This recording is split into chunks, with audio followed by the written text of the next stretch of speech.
Sa layong mapaigting ang proteksyon laban sa mga banta ng cyber attack sa gobyerno, patuloy ang pag-update at pag-procure ng DICT ng mga bagong sistema. Kasunod ito ng mga hacking attempt kamakailan. Si Joshua Garcia sa sentro ng balita.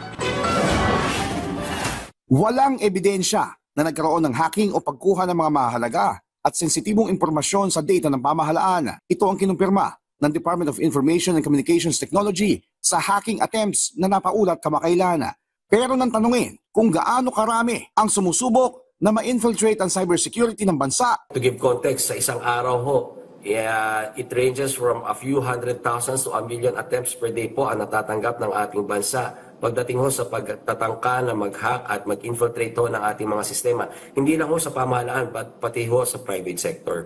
Ayon pa kay DICT spokesperson Assistant Secretary Renato Paraiso, ilan lamang sa mga dahilan o motibo ng mga nasabing pagtatangka ng hacking ay pera, pagpapataas ng hacking skill level at espionage. We have to remember dito sa Southeast Asia alone, it's a 3 trillion industry ho. Dollar industry ang scamming at hacking ho. Kinumpirma rin ng ahensya na simula pa nitong nakaraang taon ay kasama na ang China sa mga bansa sa mga napaulat na threat actors na nagsasagawa ng hacking attempts. Kaya naman patuloy ang ginagawang update ng ahensya kasabay ng procurement ng mga bagong sistema para mas paigtingin pa ang layer of protection laban sa banta ng cyber attack. Gayon din ang kolaborasyon nito kasama ang iba pang ahensya ng pamahalaan. Hinihikayat ho natin ang iba't ibang ahensya ng pamahalaan na dumulog ho sa DICT when it comes to your procurement ng lalong-lalo na ho nung cybersecurity systems ho nyo. Magkaroon ho ng pagsisiyasat ang DICT.